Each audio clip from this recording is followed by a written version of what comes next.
address criticism with witticism. Immune to these naysayers and cynicism. Daru, one thing for me, I grew up right in between Baltimore and D.C., so I grew up going to go-go concerts. Okay. So I grew up watching live drums and multiple drummers on stage at once. So congas, you'd have drums, you'd have cowbells, all kinds of percussion going on. And rap clearly is a drum-driven music. So that being said, to me at least, it seems that the respect for the reverence of the drummer maybe is faded a little bit, in my opinion. Why, if you agree with that, why do you think that that's happened? That's a good question. So, for one, the industry is oversaturated because people can just go into Guitar Center and build a studio in their home. They feel like they can just become this overnight, you know what I'm saying, thing where you have people like myself. I've been playing since I was 4, you know what I'm saying? So they said if you put in so many hours, you considered a professional. So you have people that's doing this thing and they get these opportunities, but they don't really know the history. You know what I'm saying? So they will come into a hip hop setting playing jazz and playing a lot of notes when that's not really what's needed. You know what I'm saying? You don't really need a lot of times to play a boom bap beat. So I just think that's the downer. Now it sounds like R&B hip hop. When you play R&B like Mint Condition, that type of style, it's a lot. It's like a lot of notes, but that's the whole vibe. You know what I'm saying? But to me, that's what I don't think it's it's being educated enough. But I want to shout out the Roots. You know what I'm saying? Because that was the first live band that I saw play hip hop live. You know what I'm saying? So I just think it would have been cool if there were more groups. You know what I'm saying? But I just don't think people are seeing it enough, or they're seeing the right example, if that makes any sense. Because people are doing the live band thing, but they may be straying away. And it's no diss, because maybe that's what that artist, because I'm thinking like Kendrick Lamar, and even Nas, and I've worked with Nas, but I remember seeing Nas live, and he had a rock band, but that was his approach. I think he wanted to approach it in that type of format, which, you know, would be a little bit more notes and just kind of a different approach, if that makes any sense. Absolutely, because I remember, of course, watching Go-Go, everybody was live for everything, basically. But then also, I never got to see him, unfortunately, but Stetsasonic was the first hip-hop band that actually had drummer with Bobby Simmons on there. But then, of course, I've seen the Roots so many times in different states, different stages of their career. But then also, I had the benefit of, when I was growing up too, I saw Black Sheep and Digable Planets perform with the band. And that was when I was in high school, I think. Wow. So that was amazing. And all of that was happening around the time for my next question for you guys, which was to take it personal, the Gangster salute, because not only did I love that song, Take It Personal, but lyrically, Bobby, what I thought was interesting was how you were talking about music takes me higher than opioids or any pills or anything. And since so much of, I guess, a lot of the rap that's popular now is so much about that stuff, why did you make a point to say the opposite of that on that song? You know what? I would like to give you I'd like to give you this like enlightened answer. But truthfully, is, you know, a lot of times, like, for me, like, the rappers that really inspired me, and like, not to go back to like the Roots, but you know, like a guy like Black Thought will take a rhyme scheme and push it to the absolute maximum. You know what I'm saying? And for me, you know, a lot of times my verses may start out as just a phrase, or, you know, it's a word that is just repeating in my head. So I think I started writing that rhyme, and it was just like, here's a cautionary tale. I'm more than very ill.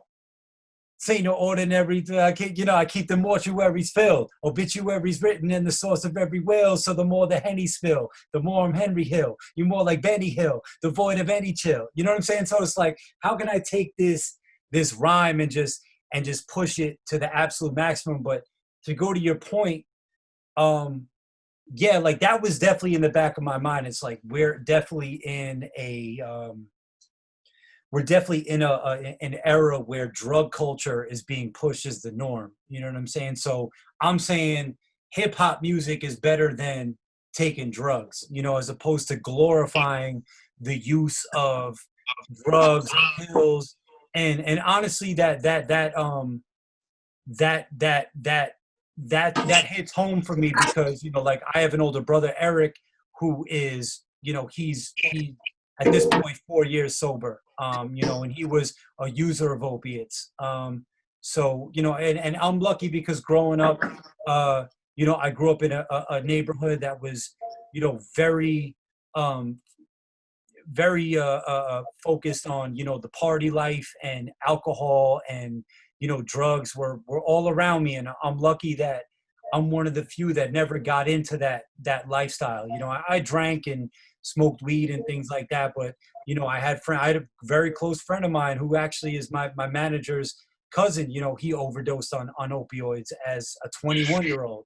So, you know, that those issues definitely have affected me, you know, growing up, and it's kind of sad to see the glorification of that in modern rap music, where people talk about using lean and essentially heroin, you know, so callously and so nonchalantly.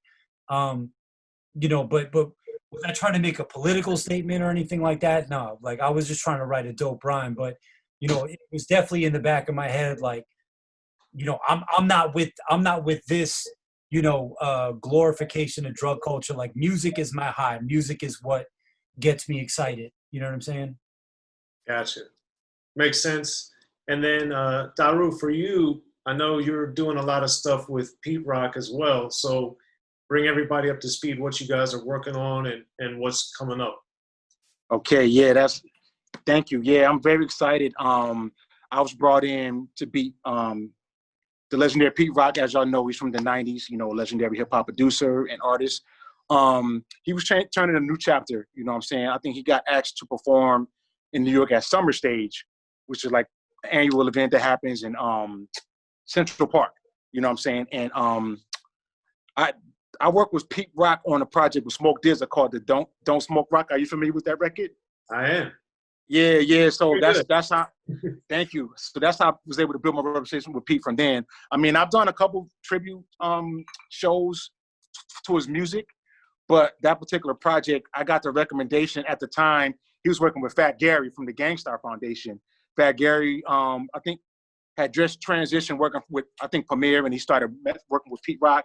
And Pete, they were having problems with clearing the samples for that Don't Smoke Rock album. You know what I'm saying? So I got the recommendation from Gary and my business manager at the time. And from there, you know, me and Pete, I got the band that I was working with in Nashville in New York. It's called the Royal Pharaohs. We were the backing band for this artist named Jamie Laddell from the UK. Are you hip to Jamie Laddell? I'm not, no. He's an amazing vocalist from the UK. Oh, yeah? He kind of, his tone is kind of like Stevie Wonder, but he got his own thing. He's really dope. Oh, wow. Yeah, so I used that touring band, and that band consisted of musicians from Nashville, because I moved to Nashville from New York. So it was half Nashville and New York musicians, and I told Pete, I was like, I got the perfect guys to do this record. So we did the record. They got it turned in. It came out, and then 2 years later, Pete got asked to do Summer Stage, and they were trying to figure out, because Pete knows a lot of musicians as well. You know what I'm saying? But I was one of the first names that got recommended. Pete worked with me already, but to make a long story short, I got brought in. And people, they hired me to be MD, and that's called the music director. The music director's job is to help, you know, band direct. Like, their job is really important. Also pick the musicians for the band. It's like a whole thing. So people, that's what they hired me to do. Like, I was Tyler Kweli's music director for 5 years. And I have a representation because of like I was speaking about earlier, paying attention to detail and respecting the producers. So people, they know when they hire me, whoever I get to bring in, they know that they're going to get a certain quality, right? So people was like, who do you think we can get in this band? You know what I'm saying? So we started throwing some names around, and then we got the band members to, you know, for that Pacific show. And that was the beginning of that. And they decided on the name, Pete Rock and the Soul Brothers. And it was an amazing opportunity, because not only was Pete Rock one of my hip hop heroes, like, because I'm a producer, it's like, it was crazy just growing up seeing this cat, and now I'm like a part of his brand. Like that was a dream of mine, you know, when I started, you know, getting really heavy into hip hop, because I was producing, but even when I was producing as a young teenager, I was still playing jazz. But then I transitioned over to hip hop, you know what I'm saying? And I just started becoming that guy. And I thought, I was like, man, it would be so dope if I could play with all my hip hop heroes, which the dreams came true. Mid 2000s, I started playing with everybody that I you know, from Black Moon, Pharaoh Monch, like the list goes on. And then the opportunity came with Pete Rock.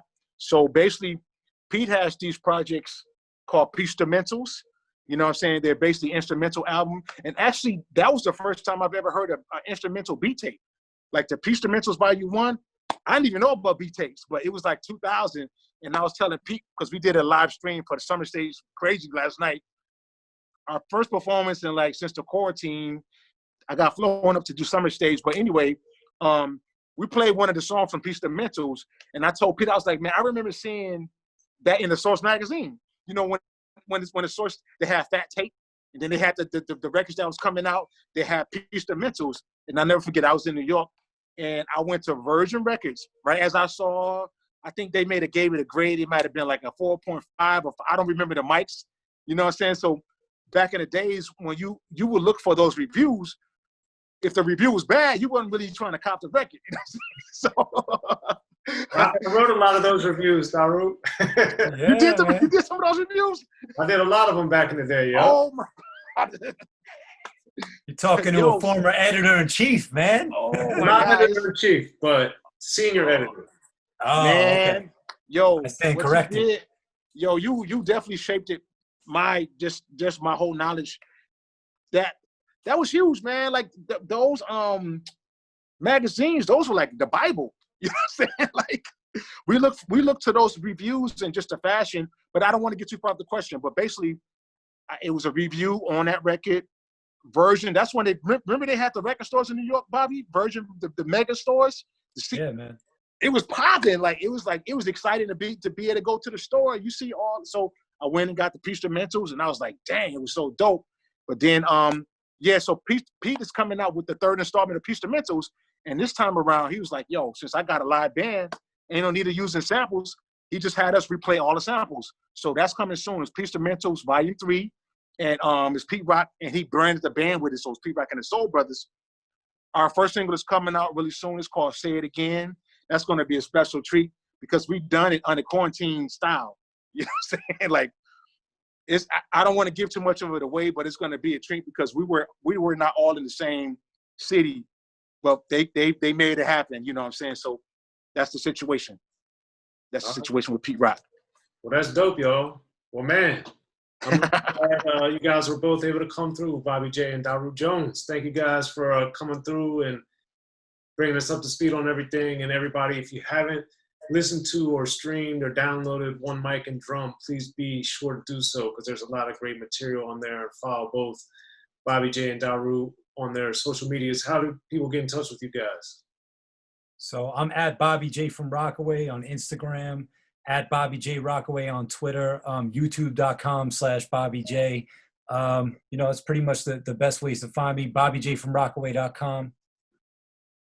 Okay, and me, I'm just at Daru Jones, DaruJones, Facebook, Instagram, Twitter, Bandcamp, all of those things. I also want to give another shout out.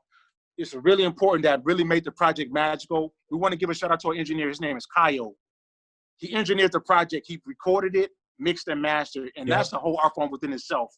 Yeah, he man. did such an incredible. Kyle's like the unofficial third member, really, because you know we went in the studio and like I said, you know, I explained to him how me and Daru explained exactly how we wanted the project to sound, and you know, without his input and without, you know, his engineering technique, it wouldn't sound the way it does, you know. So shout out to him, man. I mean, he really, and shout out to Matthias who shot the documentary, shout out to Fat Beats, shout out to Soul Spasm, you know, everybody who's a part of this project. You know, and there's more content on the way, man. So, you know, it's definitely more to come. Yep. Right. Well, we appreciate it, guys. Thank you for coming here to Unique Access Entertainment. We Thanks for appreciate having you, me. man. Thank you. Thank you for having us, Appreciate it. bro. Appreciate it. Be sure to check out the History of Gangster Rap by Soren Baker. He's official. History of Gangster Rap features exclusive interviews with Ice-T, Snoop Dogg, MC Ren, the D.O.C, and dozens of others. The History of Gangster Rap, a definitive look at how Los Angeles changed rap forever. In Los Angeles, the streets definitely set the tone of the hip-hop music. At 19, I got a $50,000 car. My whole angle always was, I'll be street, but I will always tell you the horrors that go along with this life. It will be penalties and casualties for just wearing the wrong color in somebody's neighborhood. And once gangster rap made it from the streets to the TV, the genre exploded. With Fab 5 on Yo MTV Raps with NWA. Yo MTV, it just catapulted us from being local heroes to national gangbang rappers. The History of Gangster Rap discusses it all from 1980 up till today. It's always gonna be shit happening in the streets. You know what I mean? So it's always gonna be something to talk about. The History of Gangster Rap in stores now.